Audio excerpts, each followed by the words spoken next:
अस्सलामुअलैकुम नाज़रीन, मेरा नाम मोहम्मद उवैस है। मैं उम्मीद करता हूँ कि आप लोग खैर वाक़ियत से हो। तो दोस्तों 90% लोग हैं जिन्हें ये मालूम नहीं है कि बीवी फ़ातिमा ज़हरा का विसाल कब हुआ।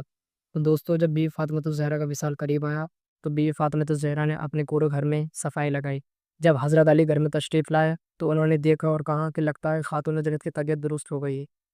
बीवी फ़ातिमा ज़हरा ने इमाम हुसैन को गुस्ल दिया, उसके बाद में उनकी आँखों में सुरमा लगाया और उनके सरों पर तेल लगाया। उसके बाद में बीवी फ़ातिमा ज़हरा रोने लगती है। दोस्तों, ये तकरीर मुफ्ती हम्माद रज़ा मुरादाबादी की है और ये तकरीर हम आप तक लेकर आए हैं। तो दोस्तों इस तकरीर को पूरा ज़रूर सुनिएगा। अगर आप हमारे चैनल पर नए हैं तो चैनल को सब्सक्राइब और वीडियो को लाइक ज़रूर करें। दोस्तों वीडियो मुकम्मल होने के बाद हम आपको वीडियो से मुताल्लिक़ कुछ बातें बताएँगे कि जिस बातों को सुनकर आपको इल्म हासिल होगा। मैं उम्मीद करता हूँ कि आप लोग वीडियो पे आखिर तक ज़रूर बने रहेंगे। दोस्तों बिना किसी देरी के वीडियो को शुरू करते हैं। हज़रत फातिमा ज़हरा से जब विसाल का वक्त आया है, आपने सुबह उठने के बाद पूरे घर के अंदर सफाई की। हजरत अली अंदर आए, क्या देखते हैं पूरे घर में हजरत फातिमा सफाई कर रही है। देख के मुस्कुरा देते हैं, लगता है खातून जन्नत की तबीयत दुरुस्त हो गई है। हजरत फातिमा ज़हरा ने कहा था, ए अली मैंने सारे कपड़े धुल दिए हैं, आपके सर पे जो अमामा है ये बाकी रह गया है, ये भी दे दीजिएगा। हजरत अली ने वो भी उतार दिया। उसके बाद शहजादों को गुस्ल दिया। देने के बाद जब सुरमा लगाया, बालों में तेल डाला, रोना शुरू कर दिया बेटों को देख करके। हजरत मौलाए कायनात ने कहा था, फातिमा खैर तो है, आज से पहले भी बेटे नहलाए हैं लेकिन कभी आंसू नहीं बहाए। आज से पहले भी बेटों को दूल्हा बनाया है लेकिन कभी आंख में आंसू नहीं आए। खातून जन्नत बता तो सही, आज रोने की वजह क्या है। खातून जन्नत कहती है, ए अली आज तहज्जुद पढ़ने के बाद मैं फजर के इंतजार में मुसल्ले पे बैठी थी, मेरी आंख लगी, ख्वाब में मेरे मुस्तफा तशरीफ लाए थे। आने के बाद कहा था, ए मेरी फातिमा तूने 6 महीने मेरी जुदाई में गुजारे हैं, फातिमा वक्त आ गया है अब तू मुझसे मुलाकात करने वाली है। काली बाबा आए थे और कह के गए थे, ए फातिमा तुझे सहरी अली के दस्तरखान पे खाना है और इफ्तार मोहम्मद के दस्तरखान पे करना है। कहा अली बाबा आए थे, मुझे दुनिया से जाना है, मेरा वक्त आ गया है। हजरत अली की आंख में आंसू आ गए। माँ ने बेटों को तैयार किया, कहा जाओ नाना के मजार पे सलाम करके आओ। जब शहजादे निकल जाते हैं, अब सुन मेरी बेटी कौम की शहजादी हो, अब सीने पे हाथ रख के मेरी बात सुनना। खातून जन्नत कौन है जिनके बारे में मेरे नबी ने कहा था, मेरी बेटी वो है जिसको रब ने जन्नती औरतों का सरदार बनाया है। ये वो खातून जन्नत है जिनके बारे में नबी ने कहा था, फातिमा मेरे जिगर का टुकड़ा है। ये वो खातून जन्नत है, अल्लाह अकबर, जिनके लिए जन्नत से जिब्रील जोड़े लेके आते रहे हैं। ये वो खातून जन्नत है जिनके दस्तरखान पर जन्नत का खाना मिलता रहा है। अल्लाह अकबर। हजरत सैयदा फातिमा ने कहा था, अली आज कुछ मांगना चाहती हूँ। वो फातिमा जिसने पूरी जिंदगी शोहर से कुछ नहीं मांगा, आज कहती है कुछ मांगना चाहती हूँ। अली भी खुशी से मचल जाते हैं, फातिमा मांगो तो सही, कभी कुछ मांगा ही नहीं। एक दिन सेब मांग, एक दिन अनार मांगा था, वो भी किसी साइल पे चला गया था। मांगो ना आमीना, मांगो ना फातिमा क्या मांगना चाहती हो। तो सुने मेरी बेटी हो, हजरत फातिमा ने हजरत अली का हाथ पकड़ा, सहन से अंदर आई, बिस्तर पर बैठी अपनी झोली फैलाई। कहा अली एक हाथ से जरा तुम इस मेरे दामन को पकड़ो, दूसरे हाथ अपने हाथ में खातून जन्नत का लिया। हजरत अली का हाथ खातून जन्नत ने अपने हाथ में लिया। कहा अली आज जो मांगोगी दिया जाएगा, मांग फातिमा क्या चाहिए। खातून जन्नत ने कहा था, सुने जरा गौर से, कहा था अली मुझसे कोई गलती हो गई हो तो माफ कर दिया जाए। इतना सुनना था, चीख निकल गई हैदर कर्रार की, शेरे खुदा फूट फूट के रोने लग गए। फातिमा क्या बात कह रही हो। कहा अली पूरी जिंदगी इतनी आपके साथ गुजारी है, आज तक आपने कितने कामों का हुक्म दिया मुझे याद तो नहीं, लेकिन हो सकता है कभी आपने मुझसे खाने का हुक्म दिया हो, मैंने देर कर दी हो, कपड़े धोने का ऑर्डर दिया हो, मुझसे ताखीर हो गई हो, किसी काम का हुक्म दिया हो, मुझे देर हो गई हो। ए अली जाने अनजाने में कोई तकलीफ पहुंची हो तो माफ कर दिया जाए। हजरत अली की आंख में आंसू, कहने लगे शहजादी ये सरवरे कौनैन हो, ए फातिमा तुम नबियों के सरदार की बेटी हो, ए फातिमा तुम्हें तो शहजादी की तरह रखना चाहिए था। पूरी जिंदगी मेरे घर के अंदर फाके के साथ गुजारी, आज तक शिकवा नहीं किया। फातिमा माफी तो मुझे मांगनी चाहिए। कहा नहीं अली ऐसा ना बोलिए, मैं बीवी हूं, आप मेरे सरताज हो, मुझे डर लग रहा है कहीं कयामत के दिन मुस्तफा के आगे रुसवा ना होना पड़ जाए। ए अली मेरी खता माफ कर दी जाए। अल्लाह अकबर। वो नबियों की सैयदुल अंबिया की बेटी होकर के हजरत अली से जीते जी माफी मांग रही है। आज 24 घंटे शौहर की नाफरमानी करने वाली एक बार शौहर से नहीं कहती है कि कोई गलती हो गई हो तो माफ कर दिया जाए। जब मर जाता है तब कपड़े नोचना शुरू करती है। ए मेरी बहन अब कपड़े नोचने से कोई फायदा नहीं है, अब हिसाब किताब का दफ्तर, अब अमल का दफ्तर बंद किया जा चुका है। अब यह कयामत में खोला जाएगा। माफी मांगनी थी तो कभी शाम को बैठा के माफी मांगती, कभी सुबह को उठा के माफी मांगती, कभी पानी दे के माफी मांगती, कभी खाना खिला के माफी मांगती। खुदा की कसम मेरे नबी ने फरमाया, जो औरत इस हाल में दुनिया से जाए उसका शौहर उससे राजी है, अल्लाह उसके लिए कब्र में जन्नत के दरवाजे खोल दिया करता है।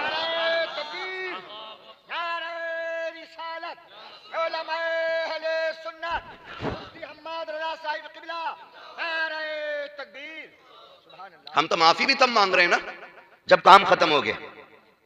भाई जीते जी माफी मांगो। किसी का दिल दुख गया है ना, अपनी जिंदगी में रफा दफा कर लो। बड़ा मसला है, बड़ा मसला है। अगर समझ में आ जाए ना हुकूक क्या चीज है। याद है ना तारीख, मेरे नबी ने जब आखिरी खुतबा इरशाद फरमाया था जुमे के दिन में, और आका करीम ने फरमाया था ना, एक दिन फरमाया था बिलाल सारे लोगों को खबर कर दो कि मैंने बुलाया है। जब मदीने में ये आवाज गूंजी हुजूर बुला रहे, एक एक बच्चा निकल के आ गया था, एक एक बच्चा। और फिर हुजूर ने कहा था बताओ मैंने खुदा का पैगाम तुम तक पहुंचाया कि नहीं। सबने कहा था बेशक। उसके बाद आका करीम के जो जुमले थे जिनका मफहूम यह है, मेरे नबी ने फरमाया था लोगों मैं अपने रब से इस हाल में मुलाकात करना चाहता हूं कि मुझ पे किसी का जर्रा बराबर भी हक ना हो। किसने कहा था? नबियों के इमाम ने खड़े होकर कहा था जिसका मुझ पे हक है वो ले ले। सन्नाटा था। एक बंदे ने खड़े होकर कह दिया था या रसूल अल्लाह मेरा हक है। मेरे नबी ने फरमाया क्या? कहा हुजूर एक बार आप सफ़े सीधी फरमा रहे थे, आपके हाथ में दुर्रा था, कोड़ा था, वो मेरे लग गया था, मुझे उसका बदला चाहिए। सोचे तो सही, मेरे हुजूर ये निज़ाम कायम कर रहे हैं ज़मीन पे, ये निज़ाम कायम कर रहे हैं कि मुझ पे किसी का हक हो तो ले लिया जाए, मुझ पे किसी का हक हो तो ले लिया जाए। और ये निज़ाम कायम किया मेरे नबी ने। खड़े हो गए या रसूल अल्लाह मेरा हक है। इतनी बात कही ना तो हुजूर ने फरमाया क्या हक है? आपका कोड़ा मेरी कमर पे लगा था। तो नबी ने फरमाया अपना बदला ले लो। कहने लगे वही कोड़ा चाहिए जो उस दिन लगा था। इंसाफ देखिए, इंसाफ देखिए। मेरे नबी ने फरमाया सलमान जी या रसूल अल्लाह का जाओ मेरी बेटी के घर चले जाओ, उनके घर पे वो कोड़ा रखा हुआ है लेके आओ। हुजूर को बुखार इतना तेज था कि हाथ चेहरे पे नहीं रखा जाता था। ये उन दिनों की बात नहीं कर रहा हूं जिन दिनों में हुजूर सेहतमंद थे, उस दिन की बात कर रहा हूं जब हुजूर की वफात का वक्त आया था। इतनी तेज बुखार था, हाथ मत्थे पे नहीं रखा जाता था। हाँ, हुजूर ने फरमाया ले अपना बदला। वो जब सलमान फारसी खातून जन्नत की चौखट पे गए, कौन है? का सलमान आया है। कहा क्यों? का वो जो कोड़ा आपके पास है हुजूर का वो दे दिया जाए। सलमान चचा इस कोड़े की क्या जरूरत पड़ गई? जब उन्होंने बताया कि हुजूर ने ऐलान किया मुझ पे किसी का हक है तो वो ले ले। का एक सहाबी है वो अपना बदला लेना चाहते, क्या कहना चाहते हो? का उन्होंने कहा हुजूर के हाथ से उनकी कमर पे कोड़ा लगा था, आज वो इस कोड़े के जरिए अपना बदला लेंगे। बेटी तो बेटी होती है, तड़प गई। कहा ठहरो। अंदर गई, शहजादे चटाई पे सो रहे थे, उठाया, कोड़ा हाथ में लिया। लेने के बाद फरमाया जाओ शहजादो तुम सो रहे हो, किसी ने नाना से कोड़े का बदला मांग लिया है।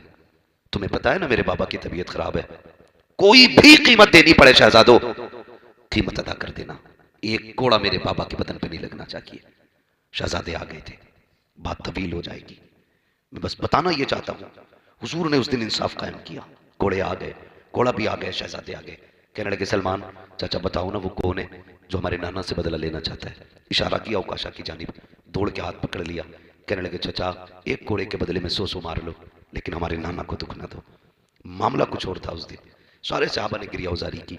कहा हुजूर जब कोड़ा लगा था मेरा बदन बिना कपड़े का था, कमीज उतारे, हुजूर ने कुर्ता उतार दिया। अभी साहबा को नहीं मालूम क्या होने वाला है लेकिन इंसाफ कायम किया जा रहा है। हुजूर ने जैसे कुर्ता उतारा ना, उकाशा ने कोड़ा फेंका, हुजूर के बदन से लिपट जाते हैं। या रसूलुल्लाह मेरी औकात के मैं आपसे बदला लूं? मैंने तो सुना था जो आपके बदन से लग जाएगा वो जन्नती हो जाएगा, जो आपके बदन से लग जाएगा वो जन्नती हो जाएगा। फिर मेरे नबी ने कहा जिसे जन्नती का चेहरा देखना हो वो मेरे उकाशा का चेहरा देखे। भाई इंसाफ कायम किया मेरे नबी ने, इंसाफ कायम किया। आज इंसाफ नहीं है। आज बेटों से गुजारिश है, हर बेटे से। आज नजाकत भाई के बच्चों से बात नहीं कर रहा हूं, सिर्फ सारे बेटों से बात कर रहा हूं। कई बार ऐसा होता है ना, बाप के बाद बेटियां बड़ी यतीम हो जाती हैं। यतीम तो बेटे भी हो जाते हैं लेकिन बेटियां बड़ी वाली यतीम हो जाती हैं, इसलिए कि बाप के इंतकाल के बाद बाप की जायदाद के मालिक बेटे बने रहते हैं लेकिन अक्सर बेटियों को लावारिस बना दिया जाता है, अक्सर बेटियों को लावारिस बना दिया जाता है। और उसी जायदाद पे सांप बन के बैठने वाले कल जब बीमारी आती है या बरकतें उड़ जाती हैं फिर कहता दुआ करो बरकत नहीं हो रही है। खुदा की कसम किसी का बचाने से दौलत नहीं आती है बल्कि किसी का हक उसे खिलाने से बरकत अल्लाह अता फरमाया करता है। अक्सर होता क्या है, बुरा ना मानना ये भी बात कड़वी है, अक्सर होता है ये बाप के इंतकाल के बाद भाई बहनों को छोड़ देते। कई बार भाभियां बड़ी एक्टिव हो जाती हैं। भाभियां अगर बहन आ जाए ना, कहती लो चली आई कल मुई, आज फिर आ गई, 8 दिन पहले तो आई थी। यहां तक बदतमीजी देखी है हमने, कितनी बहनों को धक्का देकर दरवाजे से हटा दिया जाता है। तुझे क्या लगता है ये रोटी खाने आई है, ये तुझसे पैसे लेने आई है, ये बेटी है बाप की। सुनो बेटी वाले मेरी बात का एहसास करेंगे, बेटियों को दौलत प्यारी नहीं होती है, बेटियों को बाप की सूरत प्यारी हुआ करती है। वो जो आया करती है ना बाप के बाद, वो भाई से दौलत लेने नहीं आती। ऐसा नहीं उसके घर रोटी नहीं है, अल्लाह ने उसके नसीब से वहां भी बहुत दिया है, लेकिन यहां क्यों आई है? जब इसे याद आती है ना बाप की, तो सोचती है चलो एक पेड़ मेरे बाप ने अपने हाथ से लगाया था, उसके साए में बैठूंगी तो बाप की मोहब्बत की ठंडी हवाएं आना शुरू हो जाएंगी। एक कमरा था मेरे बाप का बनाया हुआ, कभी मैं उसमें बैठा करता था। एक दीवार थी जिसकी बुनियाद मेरे बाप ने रखी थी, एक तकिया है मेरे बाप का, एक बिस्तर है मेरे बाप का। जब बेटी अपने बाप के घर आती है, भाइयों की जायदाद लेने के लिए नहीं, रोटी लेने के लिए नहीं, बल्कि बाप की दहलीज पर उसकी यादों को देखने के लिए आती है, ताकि उसके बिस्तर को देखे तो कलेजा ठंडा हो जाए, उसके हाथ के लगाए हुए पौधे को देखे तो रूह को ताजगी मिल जाए। इसलिए बेटी आया करती है। ए मेरी बहन की, मेरी कौम की शहजादी हो, अगर किसी घर की बहू बनो तो किसी बेटे को बहन से जुदा ना करना, भाई को बहन से अलग ना करना। अगर ये चाहती हो तुम्हें दुनिया में भी सुकून बने, आखिरत में भी सुकून मिले, अगर नंगे आया करे, चेहरा ना बिगाड़ा करो, इनके आगे से दस्तरखान ना हटाया करो, बल्कि इन्हें देख के मुस्कुरा दिया करो। और भाइयों से कहूंगा, बाप का इंतकाल हो गया है, बहन को 1 महीना हो गया है, लगा गाड़ी में चाबी, उड़ के चला जा बहन के दरवाजे पे, उससे जाके कहते 1 महीना हो गया तुझे नहीं देखा, बड़ी याद आ रही थी, खुदा की कसम। बहन रोना शुरू कर देगी, वो कहेगी आज तेरे लहजे में मुझे बाप का लहजा नजर आ रहा है, तेरे प्यार में आज बाप का प्यार नजर आ रहा है। इसलिए कि जब 8 दिन में नहीं आती थी, मेरा बाप तो लाठी के सहारे चल के मेरी चौखट तक आता था और कहता था बेटी 8 दिन हो गए तुझे नहीं देखा तो दिल नहीं लग रहा था। और यार जब बाप चले जाया करे, बेटियों के दरवाजों पे जाया करो, बहनों के घर पे चले जाया करो, अगर वक्त आया करे इनको बुलाया करो, अगर ये खुद चल के आया करे तो तुझे पता चल जाए मेरी बहन आने वाली है, तो दरवाजे से 10 कदम आगे निकल के आ जा। बहन को आता थे, हाथ फैला दे, मुस्कुरा के इस्तकबाल कर, ऐसे मुस्कुरा दे जैसे बाप मुस्कुराता था। खुदा की कसम जब बेटी तेरे चेहरे को देखेगी, तेरे चेहरे के अंदर उसे भाई का चेहरा भी दिखाई दे जाएगा, बाप का चेहरा भी दिखाई दे।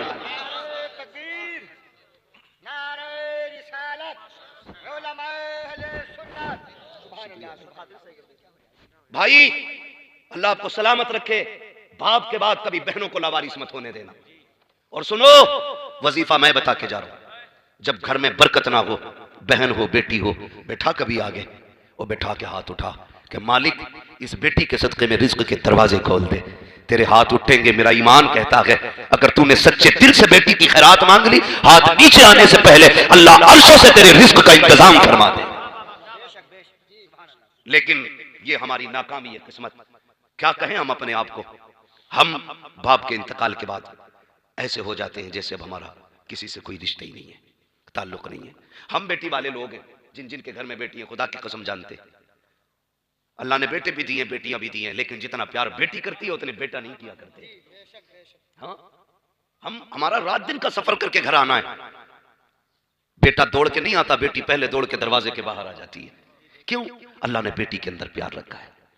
भाई बनिए, जल्लाद ना बनिए, कसाई ना बनिए।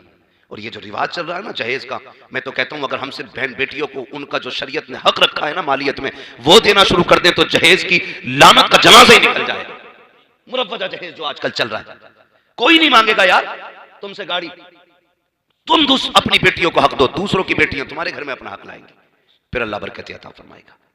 लेकिन हमारे तो हालात ऐसे, अगर भांजा बीमार हो जाए फोन बंद कर लेते हैं, कहीं बहन फोन करके पैसे ना मांग ले। बहनों ही बीमार हो जाए तो हम तो कह देते हैं, बेटे से कहते हैं हम घर पे नहीं है। क्यों? ऐसे जिंदगी गुजरेगी? ये इस्लामी दर्स है? नहीं। दरवाजे पे बहन आके खड़ी हो जाए ना तो फिर दरवाजे खोल दिया करो, कभी फिर मालिक ना बना करो। 2 मिनट के लिए कह दिया कर, बहन कल भी तू मालिक थी, आज भी तू मालिक। क्या चला जाएगा? इतनी गैरत बहन को भी आती है, तेरी बीवी का जेवर उतार के नहीं ले जाएगी, तेरी कुटियां खाली नहीं कर लेगी, तेरा बैंक अकाउंट खाली नहीं कर देगी। तुझे 2 जुमले कहने, कल भी तू मालिक थी, आज भी तू मालिक है। खुदा की कसम इधर बगल मुस्कुराएगी, गुंबद खजरा में मदीने वाला मुस्तफा मुस्कुराने लगा। हमें तो उसकी रहमत ही लूटना नहीं आया, हमने तो सितम किया, बहनों पर सताया। रिश्ते निभाने की आदत डालो। मेरा करीम नबी आया ना, उसने रिश्तों पे बड़ा जोर दिया। और ऐसे रिश्ते निभा के दिखाए कि कोई निभा नहीं सकता है, कोई नहीं निभा सकता है। आज बहन मजबूरी लेके आ जाए तो भाई चेहरा बिगाड़ के कहता आ जाइए, कल कह देती तो मैं 1 लाख भी दे देता। वे कौए, तुझे देना होता तो आज भी दे सकता था। ये जो कहते हैं ना 1 दिन पहले मांग लेते, महामक्कार होते। भाई हमारी मांगने से 1 दिन पहले कुर्की हो गई तेरे घर में, मत दो, साफ कह तो नहीं देना, झूठ क्यों बोल रहा है। बहन मांग ले, भैया तबीयत खराब है, दवा का पैसा नहीं है। अरे पगली तूने फोन करा, अभी ले गया भूरा पैसे,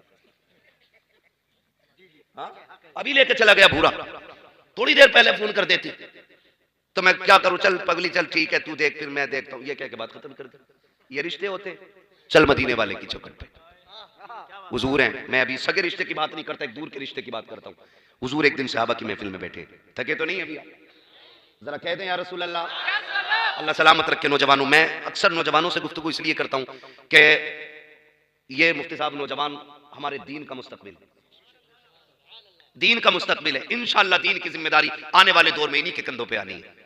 जितने दीन के सुतून मजबूत होंगे उतना दीन हमारा मजबूत होता चला जाएगा। इसलिए मैं नौजवानों से ज्यादा गुफ्तगू करता हूं। और ऐसा नहीं है, अल्लाह सलामत रखे, कोई नौजवान कहीं से चल के आया, कोई कहीं से चल के आया, हाथ भी ठंडे, मुसाफा भी हुआ। मैंने पूछा भी, किसी ने कहा भी आ रहे, किसी ने कहा दूर से आ रहे। ये बताओ, लोग कहते हैं कि जवान दीन से दूर हो रहा है, ये हुजूर का इश्क नहीं है। जितने चेहरे नजर आ रहे हैं उनमें ज्यादातर नौजवानों के चेहरे नजर आ रहे हैं।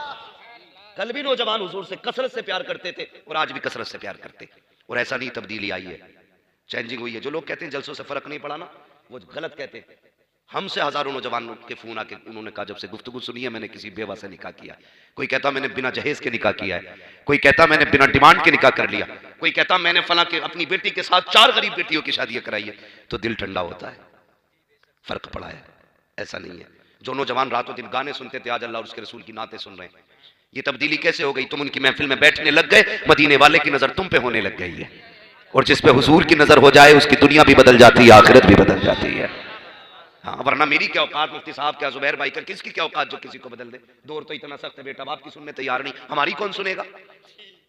ये जो बैठे हुए हो ना, हमारी वजह से नहीं, मदीने वाले ने बैठा रखा है। अल्लाह का शुक्र अदा करना इस बात पे भी, अल्लाह का शुक्र अदा करना। हुजूर की महफिल सजी है, सहाबा फरमाते हुजूर बैठे थे, अचानक उठे और दौड़ लगा दी हुजूर ने, बगैर कहे चले गए। सहाबा फरमाते हमें तो डर रहता था, दुश्मन का दौर था, लोग मुखालफत में रहते थे। बोले हमने जब हुजूर बगैर कह गए हमने भी पीछे पीछे दौड़ लगा दी। कहा हुजूर हमारी नजरों से गायब हो गए, हम कैसे तलाश करते। सहाबा फिर बताओ कैसे ढूंढा। कहने लगे फिर हमने अपनी सांसें तेज कर ली, जिधर जिधर से खुशबू आती जाती थी हम रास्ते उधर के इख्तियार करते जाते थे। और आला हज़रत फरमाते हैं उनकी महक ने दिल के गुंजे खिला दिए हैं, जिस राह चल दिए हैं कूचे कूचे बसा दिए। कहा जिधर से खुशबू आती थी उधर चले जाते थे। कहने लगे खुशबू लेके आ गई हमें गरीब के दरवाजे पे। तवज्जो है, एक गरीब के दरवाजे पे महबूब खड़े हैं, हम भी जाके खड़े हो गए। हुजूर फरमाते हैं दरवाजा खटखटाया, हुजूर ने सहाबा कहते हैं अंदर से एक बच्ची की आवाज आई, कौन? हुजूर ने फरमाया तेरा भाई। उसने कहा मेरा कोई भाई नहीं। हुजूर ने फरमाया तेरा बाप। उसने कहा मेरा कोई बाप नहीं। हुजूर ने फरमाया तेरा करीबी। उसने कहा मेरा कोई करीबी नहीं। फिर हुजूर ने फरमाया दरवाजा तो खोल। जब बच्ची ने दरवाजा खोला हुजूर अंदर गए, बच्ची रो रही थी। मेरे महबूब फरमाते हैं बता क्या तूने अपने भाई का नाम लेके आवाज नहीं दी थी? वो एक कमरे के अंदर और हुजूर सहाबा की महफिल में, कई गलियां मुड़ के हुजूर गए। सहाबा कहते हैं अचानक हुजूर उठे थे, फोन टेलीफोन का दौर नहीं था। हुजूर फरमाते बता तूने नहीं कहा था काश मेरा बाप आ जाता? कहा तो था। फरमाया तेरी उसी सदा का जवाब बन के आया हूं। कहा तूने ये नहीं कहा था काश मेरा भाई आ जाता? कहा ये भी कहा था। कहा फिर सुन तेरी उसी सदा का जवाब बन के आया हूं। कहा तूने ये नहीं कहा था कि काश कोई मेरा हमदर्द होता? कहा तो था। फरमाया तेरा हमदर्द बन के आया हूं। रो दी बच्ची। उसने कहा मेरा बाप तो है लेकिन वो नहीं आया। हुजूर फरमाते हैं बता बेटी बात क्या है? उसने कहा मैं बहुत छोटी थी, मेरा बाप मुझे बाजार में बेच के गया था और आज उसने कहा 7 साल हो गए इस घर की नौकरी करते करते।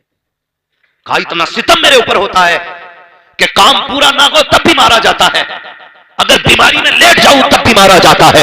आने वाले मसीहा बात यह है इतनी सताई गई हूं कि दुख अब बर्दाश्त नहीं कर पाई। आज मैंने पहली बार कहा है काश मेरा बाप मेरा दुख देख लेता, मेरा भाई आता मेरा सितम देख लेता। वो जो बेच के चला गया काश मुझे आके देखता, उसे पता चलता बेटी है कितना सितम किया है, इतना सुनना था। नबुव्वत वाली आंखें बरसना शुरू हो जाती है। मेरे नबी फरमाते हैं सहाबा इसका सारा सामान इकट्ठा किया जाए। बच्ची से कहते हैं बता तेरा मालिक कहाँ है? उसने कहा फला टीले पे रहता है, फला पहाड़ी के पीछे मकान है। मदीने वाले ने सारे सामान का ढेर लगवाया। 2 गठरियां बनी है, एक गठरी हजरत सलमान ने उठाई, दूसरी हजरत बिलाल ने उठाई। जब लेके चलने लगे महबूब ने आगे बढ़ के दोनों गठरियां ली। बच्ची कहती किधर लेके जा रहे हो? कहा मैंने तुझे बेटी कह दिया है, मैंने तुझे बेटी कहा है, चल उसके दरवाजे पे जो तुझे खरीद के लाया था। जब महबूब गठरी लेके चले सहाबा ने कहा तड़प के या रसूल अल्लाह हम जाने देने तैयार है, गठरी क्यों उठा रहे हैं? कहा जमाने को बताना चाहता हूं अगर बेटियां बाप की जिम्मेदारी पे आ जाया करे बोझ ना समझना, मोहम्मद की सुन्नत सदा करके उसको कंधे पे उठा के चलना है। इसलिए मेरे हुजूर ने बोझ उठा लिया, दोनों गठरियां रख ली। कहा जमाने को बताना चाहता हूं बेटियां पलट के अगर बाप की चौखट पे आ जाए वो बोझ नहीं रहती है, और उनका बोझ बाप को बोझ नहीं लगता है। हुजूर ने दोनों गठरियां कंधे पे रखी हैं और फरमाया बच्ची से चल आगे आगे। वो आगे आगे जब उस जगह पे पहुंची और वो सामने जो यहूदी था वो छत पे बैठा था, उसके कुछ यार थे, मैं रिश्तेदार वो भी आए हुए थे। उसने हुजूर को आते देखा ना, साथ में बच्ची को देखा, उसने सोचा कुछ हो गया है, खट से नीचे कूद गया। बच्ची दरवाजे पे ले आई, मेरे हुजूर ने चौखट बजा दी। अंदर से आवाज आई कौन? फरमाया अना मुहम्मद रसूलुल्लाह। उसने दरवाजा खोला और सर से लेके पैर तक देखा। देखने के बाद कहा कैसे आए हो? कहा ये तेरी खरीदी हुई बच्ची है? कहा हाँ। फरमाया इसकी कीमत बचा, आज इसे खरीद के मोहम्मद आजाद कराने आया है।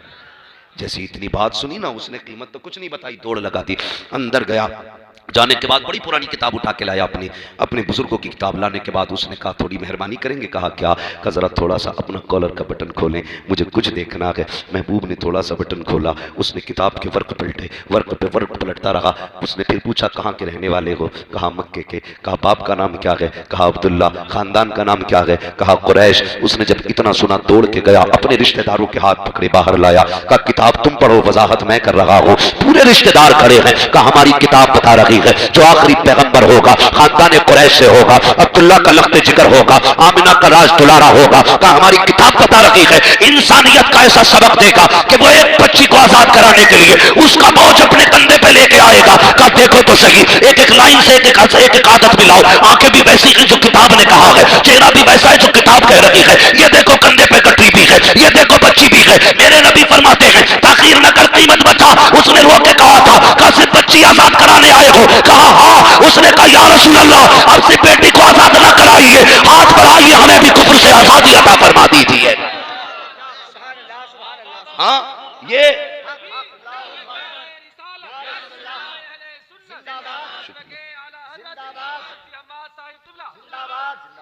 खुदा की कसम, ये मेरे नबी ने ना बेटियों के हुकूक सिखाए, बेटियों से प्यार करना सिखाया। अल्लाह आपको सलामत रखे। बाप का इंतकाल हो जाना तो बेटी को सताना नहीं है, बहनों को बोझ नहीं समझना है, खुदा की रहमत समझ के इनका साथ देना है, खड़े हो जाना। आज तुम इनके साथ खड़े हो जाओ, मुसीबत में फंसोगे खुदा की रहमतें तुम्हारे साथ खड़ी होंगी। नौजवानों अखलाक सबसे बुलंद कीजिएगा। अखलाक, अखलाकी मयार हमारा जब आला होगा ना तो हमारा मुआशरा खूबसूरत नजर आएगा, बहुत खूबसूरत नजर आएगा।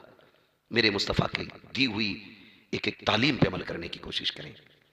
रिश्तेदारों से प्यार बांटें, मोहब्बतें बांटें, खास करके करीबी रिश्तेदारों को। मसला क्या होता है ना, बंदा सबको नवाजता रहता है लेकिन पड़ोस में रहने वाले यतीम भतीजे भतीजे नजर नहीं आते।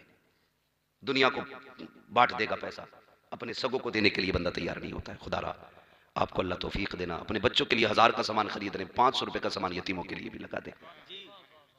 ये सोच लिया करो यार किसी यतीम को देख के कि इसकी जगह पे मेरे बच्चे भी तो हो सकते थे, इसके बाप की जगह मैं भी तो कब्र में हो सकता था ना। ये सोच करके यतीमों के सर पे हाथ रख दिया करो। फरमाया गया कि जो शफकत से यतीम के सर पे हाथ रखता है तो जितने बाल उसके हाथ के नीचे आ जाते हैं अल्लाह उतनी नेकियां अता फरमा दिया करता है। वो तो निहायत सस्ता सौदा बेच रहे हैं जन्नत का, हम मुफलिस का मोल चुकाएं अपना हाथ ही खा लिए। ये फ्री की जन्नतें खरीद लें, सस्ती जन्नतें खरीद लें। सबसे ज्यादा खुश नसीब वो होता है कि जिसकी कफालत में कोई यतीम कोई लावारिस हुआ करता है, सबसे ज्यादा खुश नसीब होता है।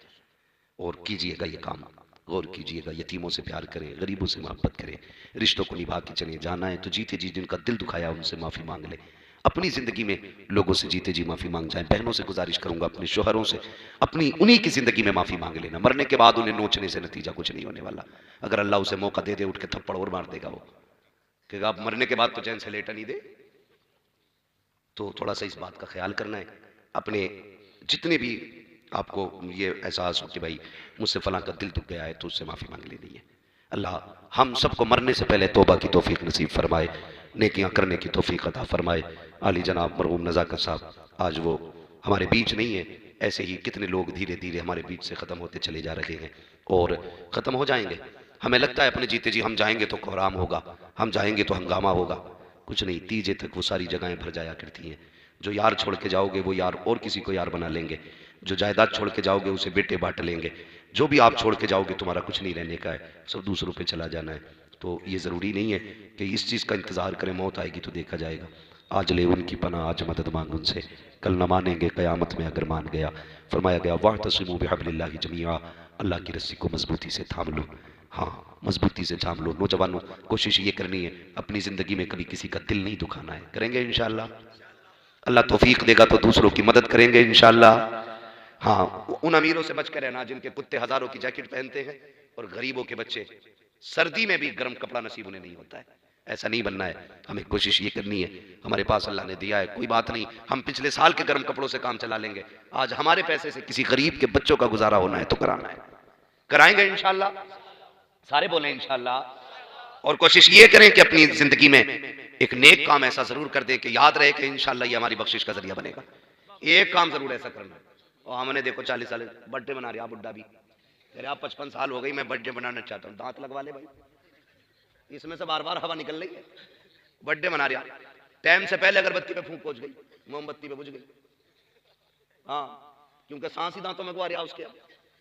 तो भैया ये बर्थडे, ये जन्मदिन कभी ख्याल किया करो, 55 साल गुजर गए, 60 गुजर गए, आज तक रब को राजी ना कर सके। आदत बना लो, एक दिन का कम से कम इतना लंबा सजदा कर लो जो याद रहे, इंशाअल्लाह उस सजदे के जरिए अल्लाह बख्शेगा।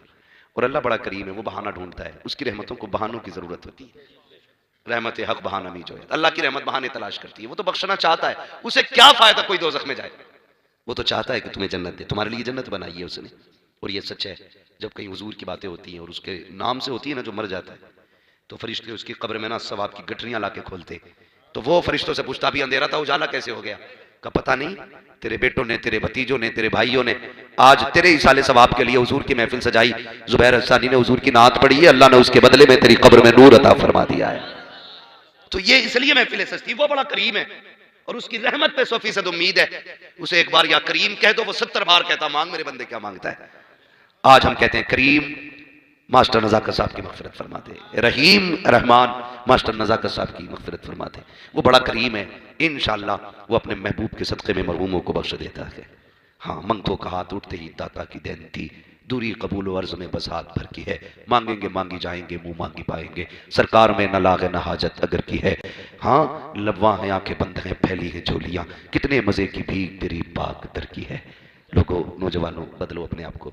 इंशाअल्लाह मरने से पहले मरने की तैयारी करेंगे, करेंगे इंशाअल्लाह। हलाल रोजी खाएंगे इंशाअल्लाह, किसी का हक नहीं मारेंगे इंशाअल्लाह, बल्कि लोगों का हक दे के जाएंगे इंशाअल्लाह। बहन बेटियों से प्यार करेंगे, जोर से बोलो इंशाअल्लाह। मौला करीम हमारी नस्लों को बरकत अता फरमाए। नौजवान वक्त मिलता है तो हम कब्रिस्तान भी जाते हैं, उनके नाम की महफिलें सजाया करते हैं, दुआएं मांगा करो। अल्लाह जब भी मौत देना, इज्जत की मौत ईमान के साथ अता फरमाए। कई बार लोग कहते हैं दुआ कर दें, बीमारी हो गई है, मुसीबत में चल रहा हूं। बीमारियां मुसीबत नहीं होती हैं, वो बीमारी जिसमें मौत आ जाए वो अल्लाह की तरफ से रहमत होती है। बड़ी बात है। हुजूर फरमाया करते थे अचानक आने वाली मौत से अल्लाह की पनाह मांगा करो, इसलिए कि ठोकर लगी, बंदा मर गया, एक लम्हा नहीं मिला तौबा करने का। लेकिन बंदा जब बिस्तर पे होता है और उसे लगता है मैं दुनिया से जाने वाला हूं, कितने गुनाहगार क्यों ना हो, उस वक्त उसे अपने गुनाह याद आ जाते हैं और फिर पलटता है अपने करीम रब की तरफ, रो के कहता मालिक बख्श दे, अब मैं इस लायक नहीं कि मैं चल के सजदे में गिर के दुआ मांगू। मालिक बिस्तर पे हूं, तू बड़ा करीम है। जब बंदा इस कंडीशन में आ जाता है ना, पड़े पड़े अपने रब को आवाज देता है, उसकी रहमतें बढ़ के गले लगा लेती है। उसकी रहमतें जब गले लगाती हैं, खुदा की कसम जितने बंदे ने गुनाह किए होते हैं अल्लाह सारे गुनाह माफ फरमा दिया करता है। तो बीमारी भी अल्लाह की तरफ से रहमत होती है, उसमें अपने गुनाहों से तौबा करने का बंदे को मौका मिल जाता है। इसलिए दुआएं मांगा करो, अल्लाह ईमान पे मौत दे, इज्जत की मौत दे। नौजवानों चलते फिरते हादसे हो रहे हैं, आपने भी देखे होंगे, हम लोग गाड़ी पे बैठे, हमें क्या मालूम, हमें तो पता था हमें मुरादाबाद जाना है, हमें तो पता था हमें बहेड़ी जाना, हमें पता था हमें बरेली जाना है, लेकिन क्या पता था मौत रास्ते में इंतजार कर रही है। जरा सा हाथ बहका, गाड़ी गिरी, भेजा बाहर, कुछ कहने का मौका नहीं मिला, कुछ सुनने का मौका नहीं मिला। अल्लाह ऐसी मौतों से हम सबकी हिफाजत फरमाए और हम सबको मरने से पहले कलमे की तौफीक नसीब फरमाए। उजाले अपनी यादों के हमारे साथ रहने दो, न जाने किस गली में जिंदगी की शाम हो जाए। जिस तरह से दिन के 3 हिस्से होते हैं नौजवानों, दिन के 3 हिस्से, सुबह, दोपहर, शाम। सुबह कौन से वक्त को कहते हैं? जब सूरज, आप भी बोलें जरा, मुझे मालूम है बड़ी ठंड का मौसम है, हवा भी चल रही है। अल्लाह आपकी मोहब्बतों को सलामत रखे। ऐसी ठंड में इतनी तादाद में आप बैठे हुए, मुझे हैरत हो रही है। हाँ, और देखो पर्दे भी ऊपर लगे, नीचे से हवा आने का इंतजाम रखा गया। मौलाना नाजिम साहब अगर थोड़े नीचे पर्दे लगवा देते तो कुछ मेहरबानी हो जाती। पर्दे भी थोड़े ऊंचे लगे, अल्लाह सलामत रखे। तो मैं, हाँ बस ऐसी हवाएं आती रहें और इंशाल्लाह महफिल तो जमनी है। खैरियत है आप लोग? क्या कह रहा था मैं आपसे? दिन के 3 हिस्से होते हैं, सुबह, दोपहर, शाम। सुबह जब सूरज निकलता है, दोपहर जब सूरज शबाब पे होता है, शाम जब सूरज, हाँ, जब सूरज छुप जाता है। यानी कि सुबह सूरज के तुलू का वक्त, दोपहर उसकी जवानी, शाम उसका बुढ़ापा। सुबह बचपन, दोपहर जवानी, शाम जोर से शाम बुढ़ापा। इसी तरह हम में से कुछ लोगों की सुबह है, अभी कुछ लोग दोपहर में हैं, कुछ लोगों की शाम हो चुकी है। समझ गए तो तीनों बातें? जो बच्चे हैं अभी उनकी सुबह है, जो जवान है उनका दोपहर है, जो बूढ़े हैं उनकी शाम हो चुकी है। सुबह होती है तो उम्मीद रहती है सूरज दोपहर तक रहेगा, दोपहर में उम्मीद रहती है कि सूरज शाम तक रहेगा, लेकिन शाम होते होते फिर सारी उम्मीदें टूट जाती हैं। बचपन में ये उम्मीद रहती है अभी जवानी आनी है, जवानी में ये उम्मीद रहती है अभी बुढ़ापा आना है, लेकिन बुढ़ापे के बाद अब कोई चौथा दौर नहीं आना है। इसलिए मेरे नौजवान भाइयों, प्यारे बच्चों, अपनी जिंदगी की सुबह भी अच्छी करें, दोपहर भी खूबसूरत करें, शाम भी खूबसूरत करें।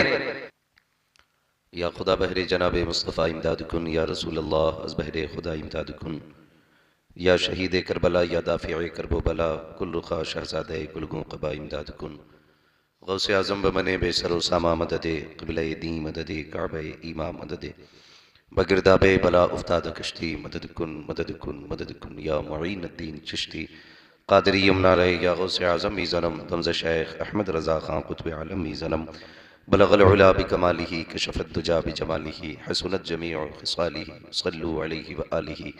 करूँ तेरे नाम पे जाँ फिदा, न बस एक जाँ तो जहाँ फिदा, दो जहाँ से भी नहीं जी भरा, करूँ क्या करोड़ों जहाँ नहीं। जिसको अपने नबी से जितनी मोहब्बत हो, कोशिश करें उतनी आवाज़ के साथ रसूल और आले रसूल की बारगाह में दुरूद व सलाम की डालियाँ निछावर करें। पढ़ें बावाज़ बुलंद, अल्लाहुम्मा सल्ली अला सय्यदिना व शफ़ीइना व नबीना व मौलाना मुहम्मदिन मअदिनिल जूदि वल करम व आलिहि व अस्हाबिहि व बारिक व सल्लिम सलातun व सलामन अलैका या रसूल अल्लाह सल्लल्लाहु अलैहि वसल्लम।